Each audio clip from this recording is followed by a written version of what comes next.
우리나라 사람들이 가장 많이 사망하는 암이 바로 먹는 것에서부터 기인하고요.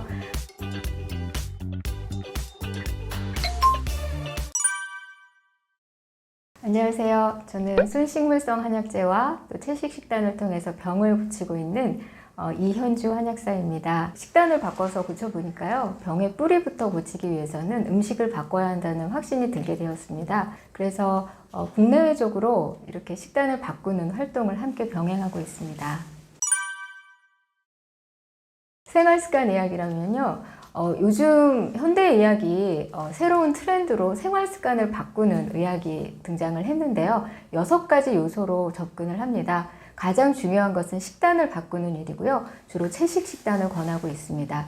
두 번째로는 움직임, 즉 신체 활동과 운동을 접목시켜서 이런 것들을 코칭하고요. 세 번째로는 숙면을 취하는 방법을 안내하고 있습니다. 네 번째로는 스트레스 관리인데요. 아무리 식단도 잘 지키고 운동을 잘해도 스트레스를 많이 받으면 병에서 헤어나올 수가 없죠. 그래서 스트레스 관리에 대한 솔루션을 제공하고 있습니다. 다섯 번째로는 중독성 물질로부터 자유로워지는 방법인데요. 예를 들어서 알코올이라든지 또는 카페인 또는 흡연으로부터 자유롭지 못한 분들이 만성질환에 고생하시는 분들이 많잖아요. 그래서 그런 요소들을 다루고 있습니다. 마지막으로는 긍정적인 사회적인 관계를 형성할 수 있도록 가이드를 하고 있습니다. 통계에 의하면 긍정적으로 사회적인 관계를 형성하고 커뮤니티 안에서 자신의 역할을 하는 사람들이 보다 건강하고 오래 산다는 통계가 있었습니다. 그래서 이 6가지의 바탕을 두어서 건강에 대한 종합적인 솔루션을 제시하는 것이 생활습관 의학입니다. 현대인들의 가장 나쁜 생활 습관은 일단 잘못 먹는 거겠죠.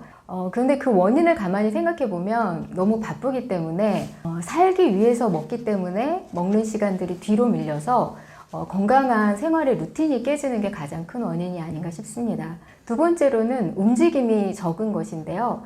대부분은 앉아서 생활하거나 또 운전을 하기 때문에 움직일 수 없는 경우가 많잖아요. 움직이고 싶어도 움직일 여유가 없는 분들이 많아서 나중에 뭐 헬스클럽을 가거나 이렇게 일부러 시간을 내지 않으면 몸을 움직이는 게 쉽지 않죠. 그래서 움직임이 적은 것 때문에 만성질환과 또 통증으로 고생하시는 분들이 많습니다. 세 번째로는 다 연결된 것이긴 하지만 우리나라 사람들은 특히 스트레스를 많이 받죠.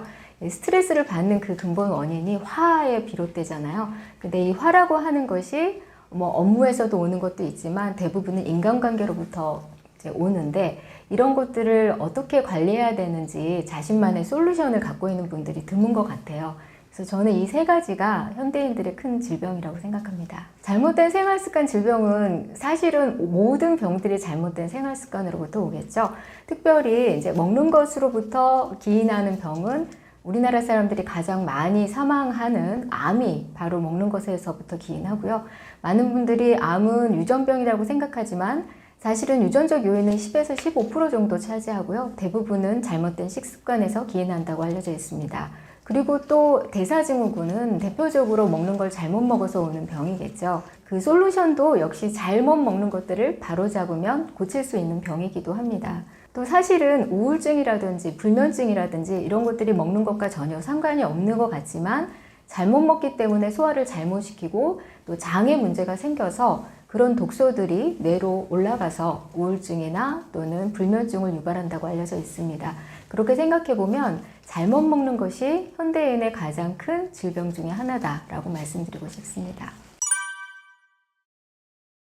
네, 생활습관 의학 중에서 요리의학이라고 하는 분야가 있는데요. 요리의학 그러면 요리라고 하는 것은 우리가 먹는다는 것에 집중을 하잖아요. 근데 의학이라고 하는 것은 과학적인 거죠. 그래서 먹는 것이 단지 하나의 먹는 행위 또는 음식을 만드는 과정뿐만 아니라 거기에 과학적인 베이스들이 추가가 되고요. 또한 아름다움도 추가가 됩니다. 그래서 요리의학은 한마디로 정의를 하면 예술과 과학의 만남입니다. 그래서 저희한테 이제 환자분들이 오시면은 예전에는 제가 비만하신 분들이나 고혈압 있으신 분들한테 이거 드세요, 이거 드지 마세요 하고 이렇게 이분법적으로 설명을 드렸다면 요즘은 그분들의 어떤 라이프 스타일을 점검을 하고 그분들이 일상생활 속에서 어떻게 장을 볼지 또 그분들의 체질에 맞게 어떤 음식을 드시면 좋을지를 안내해 드리는 것과 동시에 어떻게 일상 속에서 그것을 요리해서 드실지, 어떻게 휴대하고 다니면서 점심 식사를 하실지, 이렇게 생활 속에서 음식을 즐길 수 있는 방법을 코칭하고 있습니다.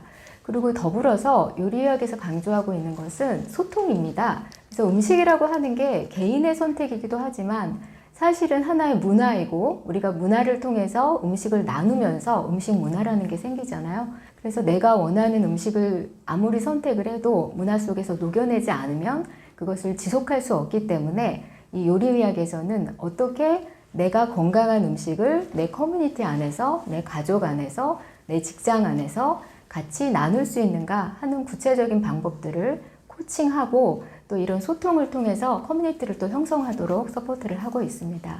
지중해식 식단이나 아니면 대시 식단 같이 조금 알려진 유명한 식단들은 특정 질환을 고치기 위한 하나의 다이어트 패턴을 말씀을 드리는 것이고요.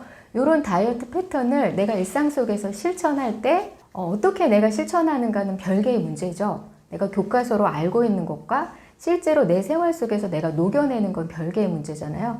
요리의학에서는 어떻게 접근을 하냐면 내가 몇 시에 이 음식을 먹고 또 언제 냉장고를 어떻게 청소를 하고 또 그것을 어떻게 어느 쇼핑몰에서 구입을 하고 이런 어떤 엄마 같은 마음으로 세세한 정보를 나눠드리고요.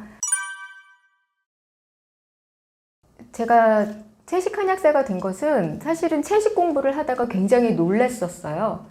맨 처음에는 채식을 그냥 제 자신에게 개인에게 적용을 하기 위해서 했는데 그 채식에 대한 책을 읽으면서 채식이라고 하는 게 굉장히 많은 것들에 대한 솔루션이 될 수 있다는 것이었습니다. 기후변화 문제라든지 또 기아 문제라든지 그 다음에 동물에 대한 어떤 착취라든지 그리고 또 그뿐만 아니라 우리 현대인들이 갖고 있는 모든 질병을 고칠 수 있는 대안이라는 점이었습니다. 사실 저도 그때까지만 해도 채식이 건강에 대한 솔루션이라는 생각은 해본 적이 없었어요. 예, 고기를 막 좋아하진 않았지만 그런데 그걸 공부하면서 깨달은 게 뭐였냐면 내가 속았다라는 것이었습니다. 그동안 내가 건강하려면 이거 먹고 저거 먹어야 된다고 생각했던 그것들이 사실은 허구였구나. 이걸 알려줘야겠다 생각을 했고요. 마침 그때 제가 이제 한약국을 다시 시작을 하려는 때여가지고 컨셉을 그렇게 채식 한약국 이렇게 내걸고 오시는 분들한테 약만 처방하는 게 아니라 식단을 좀 처방을 하고요. 처음이라서 시간이 많지 않았겠습니까? 환자가 거의 없었거든요. 그래가지고 오시는 분들한테 좀 더 알려드리기 위해서 공부를 많이 했습니다. 그리고 강의도 하고 그러다 보니까 오시는 분들과 좀 더 많이 친해지면서 채식 한약국이라고 하는 이름이 아예 이렇게 고유명사처럼 된 것 같습니다.